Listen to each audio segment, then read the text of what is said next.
Willem, welcome to episode number 1 of the almost very popular Wimlex podcast here in Amsterdam. Thank you so much, Alexander, and great to have you in Amsterdam today. Thanks actually for the Roomseap, the Debt agency. Though maybe I can give our first listeners a little bit background how it came to the Wimlex podcast before we introduce ourselves to the audience. So I'm running a podcasting show in Germany called Kassenzone.de with German guests and German speakers. It's all about e-commerce, retail and digitization. And when we sat together here in your agency, I think a couple of weeks ago, we were discussing, what would be the best way to interact with our audience and with the Benelux and UK and Nordic market. And then we decided, it could be cool to have such a show in the Netherlands, and that's how we created the Wimlex show. And I think we gonna tell the listeners later on how we came up with the name. Before that, I would like you to introduce yourself, what you've done, and what you would like to ask our future guests as questions. Thank you so much, Alexander. Yeah, so great to be hosting the Wimlex show together with you. You've have a very good reputation in Germany with Kassenzone, obviously. Maybe for the listeners who don't know me yet, my name is Willem Blom. I'm the founder of a digital marketing agency here in the Netherlands called Expand Online. Founded in 2008 from my living room, together with 3 fellow friends that I know from university. And we've grown very rapidly in the Netherlands. We've grown up to about 100 people. And then we were approached by TamTam. TamTam is a digital agency here in the Netherlands, founded by Paul and Bart, 2 brothers. TamTam is are this the same brand? They are pushing like this navigation system? It's pretty similar in name, but they do different things. So they are focusing on building platforms, websites, apps, and other digital interaction items. So what we did is we actually merged with TamTam. And became the foundation of Debt. And my role in Debt today is I'm responsible for all our data services. And that's also an important topic that I would love to bring to the Wimlex show. So I would love to engage with our future guests on the topic of data, how data is driving their decision making within their companies, and how they're aggregating data and making sure that they make the right use of data. And besides that, an important topic for me has always been working with the right talent and finding the right talents within my company. And I'm very curious, especially since the marketplace for digital specialists is getting crowded, how those successful entrepreneurs are finding and nurturing talent. So for you listeners, those will be the topics that I would love to zoom in for the future guests. So your company was founded in the same year when Kassenzone was founded, actually, nice. 2008, and Zalando. Though all the successful businesses have been founded in 2008. And if this is like the source of Debt, then Debt is all founded in 2008. The name came later. Maybe can you elaborate a little bit on how the e-commerce market looked like in 2008 when you founded your company? The e-commerce market in Germany was already very developed yes. In 2008, Zalando entered the scene and really turned around old strategies regards to online marketing and yes. TV marketing. I think that's something we're going to deep dive with our guests. So can you tell us a little bit how it was here how it was like here in the Netherlands? Yeah. So what we saw in the Netherlands back in 2008 is that the e-commerce landscape was developing. I wouldn't say it was developed, but it was growing very rapidly. And what we saw is that there were a lot of smaller pure players that came to the market a couple of years earlier that have grown rapidly. Pure players like Bol.com, Coolblue, but also players that come from a different market background, like Weekamp. How big was Bol.com back at the time? You know that? I think maybe 500,000 in turnover, maybe smaller even, a couple of 100 millions. So they were relatively small back then. But yeah, they've obviously grown rapidly. But what we've seen since 2008, and what has been very interesting for me, is that back in 2008 we had pure player e-com companies and the brick and mortar stores. And what we see to date is that those pure player e-com specialists have ventured out to Main Street, and that Main Street has actually ventured into e-commerce or purchased pure player e-com players like Bol.com, which was acquired by Ahold. So you see that those two worlds came together, and back in 2008 we were purely focusing on, with Google or, Facebook was still small at that time, but mostly with Google, driving the right traffic to a site and then converting on that site. Whereas today, we're looking at a full omni-channel spectrum and looking at how website traffic is driving sales in store, or how other offline activities are driving sales in shop. So you see that has really changed tremendously compared back to 2008.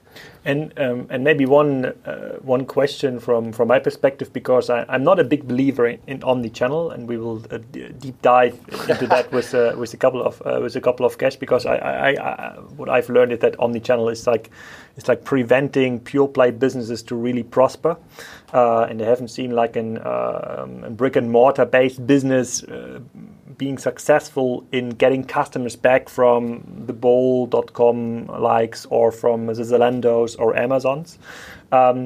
Is that here in the Netherlands still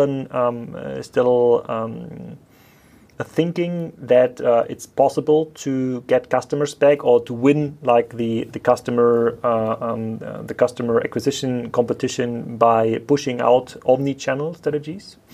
Well, I think it is. Look, if you see the Dutch market, it's obviously small in terms of geographical size, and we see that people are usually close to retail streets as well. And what you will see is that although the Dutch e-com market is growing very rapidly, it's still maybe only 10 or 15% of the total retail spend in the Netherlands. And I think if you look at types of products like shoes, if you're buying shoes online, then the return rate is very high. So if you're a shoe retailer, it makes a lot of sense to drive people to your stores as well, because they can fit the shoe and see if it looks well and fits them well.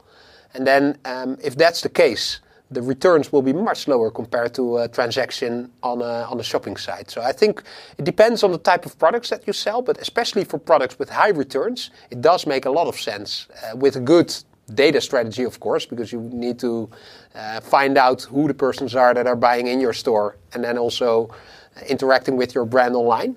But for products that have high returns, it for me makes a lot of sense to also look at an omni-channel strategy. Yeah, my take on this would be that even if this is right, so even if you can reduce return rates by having let's take the shoe case, by having a proper omni-channel set up in this case, where you know the customers entering the store, what kind of shoes he bought online, and offering him like a tailored brick and mortar experience. What we're seeing is that those projects are so complex, and brick and mortar, so rent and paying the personnel is so expensive. Even if it makes sense, the pure play companies that stayed pure play and evolved more into a marketplace kind of structure, yes, for example, or in other services models like an Amazon or Zalando is pushing right now. This seems to be more successful in the Western world, which I would count in the Netherlands also. So, which would let me like to follow up question. So, what is like the percentages of popular categories in terms of online share? So, is there like more than 20% of shoes already sold online in the Netherlands, or 20% of fashion? Those are the rates we are seeing in the German market. Yes. So yeah, I don't know exactly the rates, but to my recollection, they're maybe even higher than the 20% you referred to. And of course, there are a lot of pure player parties active in the market that are really focusing on driving those sales online and also managing the client relationship fully online. My take on it is that there are a lot of strong retail players that also need to develop a strategy. And that was also one of my questions to you, because we've seen a lot of bankruptcies here in the Netherlands from big retailers like V&D or fashion brands like McGregor. Where's V&D? What V&D assortment? They had a broad assortment. It's like a Macy's that sold all kinds of products. It's a warehouse, as we would call it. And I think for those companies, developing a good omni-channel strategy is the only way to survive. And of course, if you refer to the Zalandos or the Amazons that have started from an online background, it makes a lot of sense that their core focus is on driving those digital sales. But for those companies that don't want to be the next V&D or McGregor, they need to develop a strategy that has digital in their core, but also take into account the retail network they have. So what's your view on them, on those retailers that need to become e-tailers? Yeah, maybe I give you like a brief summary on my background, yes. and then I will try to take this question, because I think we are not like 100% aligned in this strategy, but this is gives us like a nice spectrum for questions for our guests. So I've started a company called the Otto Group in Germany as a corporate career. And in 2005, the Otto Group was claiming to be the biggest multi-channel retailing company in the world. And multi-channel, omni-channel was like the winning model, more or less, from a strategic perspective. And we tried a lot of things with the Otto Group brands and tried to refactor like the Otto platform. It was on a legacy Intershop platform and really slow. And then they tried to build their own stuff. And they have not been very successful by trying to refactor their own brands. They have been successful recently in putting a lot of money in a brand called About You, which is also active in the Netherlands, and which is kind of a greenfield try to compete with Amazon, ASOS, and the other companies. And that really influenced my thinking, because I was involved in the About You Foundation, because in 2011 I left the Otto Group to join a company called Net Impact, an agency like your agency was. We built a lot of stuff. We found a lot of companies. One of the biggest shopware companies called NetShops, an agency in Germany, a very big digital consultancy where we helped a lot of brands, manufacturers, retailers, which is now becoming the biggest digital consultancy in Germany, called eTribes. And one of our incubation projects was About You, where our co-founder Tarek Müller joined then the Otto Group and a part of our the Net Impact agency team. In 2014 and 2013, when we did a lot of these incubation and consultancy projects, lots of companies had learned that their transformation projects had been too slow, that they, even if everybody was convinced, the CEO, the people, all board members were convinced of like transformation, it was too slow, and there was no real way to transform a legacy company, to transform a company that was like a former shoemaker, to transform a company that was like a B2B manufacturer. And it became more and more clear with the About You case and with other cases that the only way to transform companies is to bet on legacy-free ventures, where you don't have to transform people, where you don't have to transform business models. And this has reasons in many ways. And this was a reason why we founded the software company Spryker, because lots of customers ask us for a cheaper Demandware or a better Magento or a better Hybris or something they could use and just integrate in their IT departments. But we've learned that the only successful companies, should it be Zalando, should it be Picnic, should it be Ocado, should it be About You, had been companies that really in-housed IT capabilities and explained their USP through better IT capabilities, because it's not about selling better shirts anymore. It's about selling better, and this selling better And that is actually what would have been the answers for VPN. The selling better has nothing to do with legacy strengths, like opening new brick and mortar stores or changing like the ceiling or the lighting in the store. It's about having like better personalization capabilities, having a better CRM, having a better product data online, having like better tracking, having do everything to create a better customer experience. And that's something where you need to be better than the rest of the market. Might be 2%, 5%, 10% better. That's something you can't buy off the shelf. And now the problem is, like, even for big retailing companies, and you named a few here in Holland, the problem is that, of course, they are asking, how can we compete with the new ones? And I think even Zalando is entering the market with a very fast pace. And there is no easy answer to this. There's no standard strategy. But what we know is it's all about the modus operandi. They need to find a mode where they are able to push strategies that are not secure. And that is, so they need to take like 10%, 20%, 30% of their revenue in strategies where they don't know if there's going to be ever a payback in the future. And they most probably need to invest much more on IT and IT capabilities than they had before. And that can't be done by just taking the former head administrator of the IT system and rename him to CTO or CIO and say, okay, now let's play a little bit Zalando. That can only be done in very, very radical moves. And so my answer would be omni-channel or strategies that are implemented to reinvent the legacy business models might be looking nice on paper, and there might be cases even for customers that purchase a shoe online and bring him back in brick and mortar environment. But implementing those strategies take so long, and they are so unsecure, and usually they are only serving like 5% or 10% of the potential customers. It's much easier and much more promising to put your money in more risky greenfield strategies, and that is a very, very. Then do you believe that innovation itself and improving a business model is a or let me say incremental innovation? So the business model of, say, the Bijenkorf here in the Netherlands. Yeah. It's a large retailer warehouse.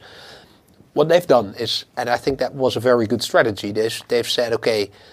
We see the interest of digital, and we see that our clients are requesting our products online. So we need to develop a shop. We need to develop a very good one-to-one communication strategy with our clients. We need to develop content for our digital assets. We need to develop a data program. So they've done all these assets, but I think for them that's all done from their core business model, which was selling a large array of products, mostly clothes. Do you then think, as the Bijenkorf has done here in the Netherlands, that strategy was an exception, or do you believe that incremental innovation and improving a current business model is dependent on what your background is still a strategy to pursue? For example, would you recommend others who look at the market and who see About You or Zalando or the Bijenkorf to set up a team outside of their core business and outside of the company, say corporate startup? Or would you see innovation take place within the company boundaries and within current structures? Yeah, though that's very complex actually, but I would be very carefully when it comes to best practice strategies. That's usually like in consultancy projects, you try to find out what did Zalando, what did About You, what did Amazon, and try to copy it. So that usually never worked out, because what About You did in 2012 or Zalando did in like 2008 to grow, to enter market, doesn't work anymore. So strategies are really changing rapidly, and the businesses are changing rapidly. The businesses that are successful by doing like incremental innovation, and I would say Amazon is such a business. It started with like selling books and then became like a marketplace, and then started AWS, IT services, and now it's becoming one of the biggest advertising platforms, which is a good thing for Factor A, a company you recently acquired. They, I would say, they are doing like incremental innovation out of a position of strength. So their existing business model is super valid, is super profitable, but they're taking almost all the money they have and putting it on the next bet. The business models we are seeing, especially in retail, they usually don't act out of a position of strength. They know their market is shrinking. They are not able to attract talent anymore. They are not able to attract like the best strategists anymore, and they are forced to innovate. And if you're in such a position, if you're like forced to innovate, if you don't act out of a position of strength, I would be very carefully to put my money in a legacy environment which is already lacking innovation, which is already lacking relevance for the customer, and I would put the money probably on a green field. So and that is actually very hard to do, and there's no general rule here to that. But in an, I would say, Amazon-driven environment where we are in right now, in most cases it's better to put your expensive bets outside of the legacy environment, and of course do, I would call it electrification and not digitization. Of course you need to update your ERP system. Of course you need to get rid of like old cash systems in the store. Of course, blah, blah, blah, all this stuff. But this won't help you to find new revenue streams. This won't help you to find like new talent. And there's no real innovation behind it. It's only electrification, I would say. And most people most companies are not acting out of strength. They saved a lot of money in digitization because they thought that they can still run the linear strategies. They open new stores, they open new markets, they put in new brands in their assortments, and everything will be fine in the future. And I wish I would be able to tell them, everything is going to be fine. You can now have like a nicer software and some cultural change, and put some kicker in the offices and some Club Mate and clap together and blah blah blah. But that is not the case. Actually, if you're looking into very successful digital companies, it's not a nice working environment. Usually, it's very hard to digest what is happening there because there's so much change, and actually people are not adapted to change. Big organizations actually explain themselves by decreasing risk, so they are able to manage risk. And successful digital companies say, okay, we are not able to manage risk, we are able to manage chances, and that's a very different thing. And if we go back to VDN, what was the name? VND. Sorry. If we go back to VND, what could have been done better or so? Probably they would have needed to start like 15 years ago out of a position of strength, but even like 5 years ago. It was too late, and it would have been the better choice to sell everything. Who is interested in like big boxes or big warehouses and put the money on the Amazon stock. That is what I see in the market. And then you mentioned Amazon as a big example, and I'm a firm believer and fan of Amazon as well. For the listeners, the non-Dutchies to you, Amazon is not yet active in the Netherlands, but already the number 7 e-commerce store. Not with an own domain, not but with an own domain. A lot of boxes here. Yes, from the Amazon.de webshop. But the funny thing is, I read on your profile, because I've been zooming into you as well, learning more about Alexander Graf. And you give a lot of lectures and talks on the future of Amazon. And one talk that intrigued me was called the Amazon Dilemma. Yeah. What to you is the dilemma of Amazon? Yeah. A tricky question here, Willem. maybe some listeners know from game theory the prisoner's dilemma. Yes. It's a very, very popular dilemma where the Nobel Prize was given for, and it explains actually the situation of like two prisoners who get like an offer from the prison's director that they can get free when one would tell the truth and the other is lying. So and it creates. It's very hard to explain in a podcast, but it creates an environment where it's only lose-lose situation for the prisoners. And the Amazon dilemma is that vendors that already have like a big part of their revenue relying on the Amazon platform, they can't get out. So those vendors are punished more and more by Amazon. Amazon is demanding more and more advertising money from them, though they lose more or less every right. They're becoming, in German, there's a proverb, a small candle. Yeah? They don't have a say anymore. Yeah. And even as a vendor, even if you're understanding that situation, your dilemma, there's no way out. You can't build a cartel with other vendors. You can't push Amazon in a direction that is helping you in the future. The only thing you could do is to be the most clever prisoner. And but is that then Amazon's dilemma or the producer's dilemma? No, the producer's dilemma. Okay. Amazon is a prison. Amazon is the prison. I think the learning here for listeners is it's good to be the prison owner. So yes. If you're able to build a platform. I think in strategy books it's called be the marketplace or be the platform, but in reality it's be the prison. You have to lock in the customer and maybe that's another interpretation where lock-in comes from. Amazon really locked in the customer. Yeah. In Germany, it's somewhere between 50 to 70% when for all purchasing customer journeys, they're starting now at Amazon. So if your products are not showing up when you're searching for a gardening sprinkler, though you won't be bought as a brand, and that's very, very hard. That's very hard to manage.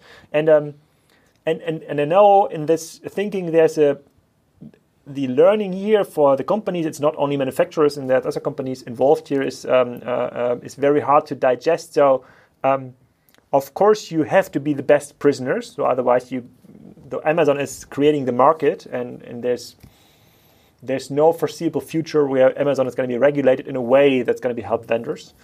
On the other side, you need to protect your customer access, and that's not be doable by, I would say, lame omnichannel strategies. You must be really pushing for like new interfaces, new interaction points, new digital assets, because stores are too expensive or too expensive to manage, and this leads to a very, very innovative situation. And I think that's helping companies like yours and us, where customers don't look at IT at the cost center anymore, or digital at the cost center anymore, where it's always about, okay, let's buy the next online shop for the cheapest price possible, or let's buy the next CRM system for the cheapest price possible. But when they realize, shit, the online shop, the app, the CRM system, my data warehouse you're helping me to create, that's the thing how I differentiate myself from the competition. So maybe I shouldn't give it like to the third manager of the IT department. Exactly. I'm letting do. Maybe it's an executive project, and we're seeing like this thinking is now kicking in the what we see at our clients as well. I think if you look at digital, it's changed from the plate of the CIO to the CMO. And where in the past the CIO mostly looked at the costs and the pricing, and the purchase department was quickly around the corner. Now we see that digital, especially in e-commerce, is at the plate of the CMO, where it is a profit center, and where he's using digital and data and all assets that he's working with to create a better customer acquisition strategy and a better customer engagement strategy. And we see that that's now done by digital work, digital agencies, but also people the company has in their own team working on digital strategies. And we really see a change there in the marketplace. So we've become from a cost center, we've become a profit center. And we're the funny thing is, the way we work is we don't just deliver a platform, but also think of innovative ways to engage with those customers. So we're being approached as a growth partner as well. And that's I think what also is important for CMOs now to realize that digital is not just an acquisition of a CRM or a data warehouse. We have a lot of discussions right now going on aggregating data and making sure that you can interpret the full customer journey. That's only a starting point. So if you really want to get out of that prison, and if you really want to make sure that you be that innovative leader, I think brands need to be aware of the way their customers are behaving and understand in a better way than others do what the journey looks like, and be under the skin of the consumers and understand how each different content piece or channel they use or a moment in time where a customer is interested in a brand is working. And if you understand that better than, for example, a marketplace does, then I think you have a chance of survival and of maybe a multi-acquisition strategy, both using Amazon for their great asset, which is, like you said, 50 to 70% of new customers using Amazon, as well as having a direct-to-consumer strategy in which, for example, loyalty programs can play a very important role in having better engagement. Yeah, but just to be honest, I see two ways why customers are approaching us, and or two reasons. So one reason is ambition, because like people really want to push new strategies because they really understand like that there's a need in transforming and changing business models. But I would say 90% of the customers, not only at Spryker but all the other ventures I'm holding shares, 90% are driven by fear. Usually fear created by Amazon, but they have realized, because the market forced them to realize that it's nothing, the cost center view is not enough. So do you see it the same here in the Netherlands?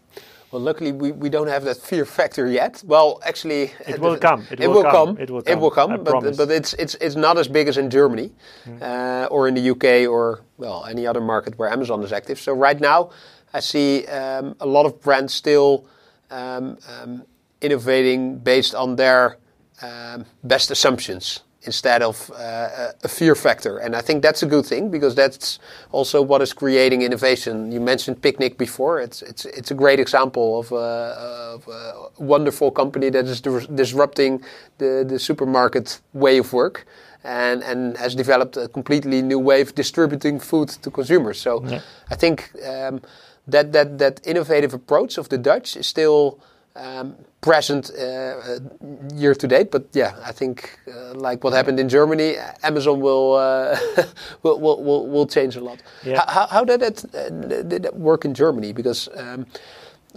how fast did this rate of working from your strength to the fear factor become omnipresent? How fast? Yes. I would say,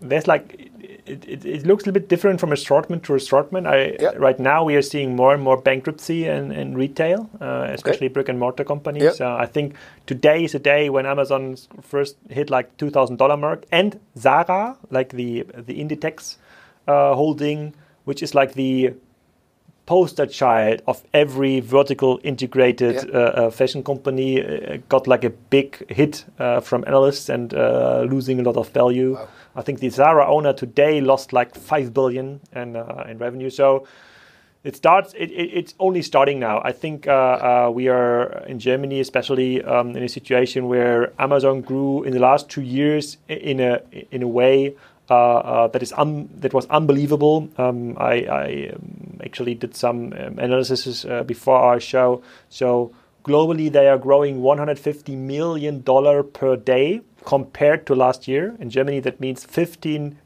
per day.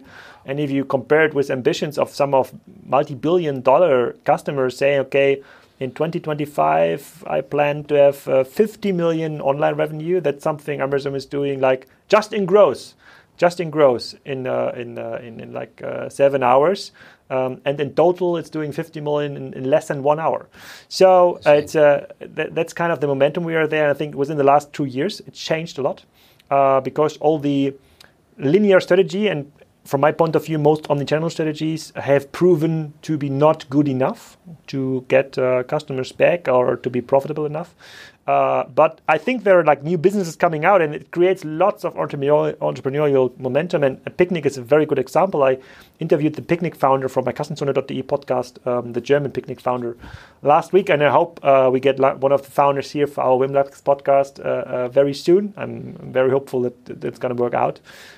So it's hard to say. I think it's just starting, and that's why I'm so excited to have a show with you, because it's very good to compare the momentum of the markets. I agree. To learn from each other. Maybe before we are like telling everything what is really exciting in the first show, what are the questions you will ask our future guests in the podcast? Yeah, so for me, as said before, I'm a data guy. My father and grandfather were both math teachers, so I'm really interested in numbers, and for me that's interesting to learn from our guests as well. So we have Ben Woldering coming in today. Yeah, we will be interviewing him, and Ben Woldering, the youngest founder of a company here in the Netherlands. He started many different affiliate models. That is still his brand? That is still one of his assets. And actually, he was part of the team who inaugurated our King Wim Lex here in the Netherlands. So, oh, yeah? Yeah, I think it was King's Day a couple of years ago. Oh, so maybe that's a good point in the podcast where you can explain where the Wim Lex show name comes from. Actually, obviously, your name is Alexander and my name is Willem.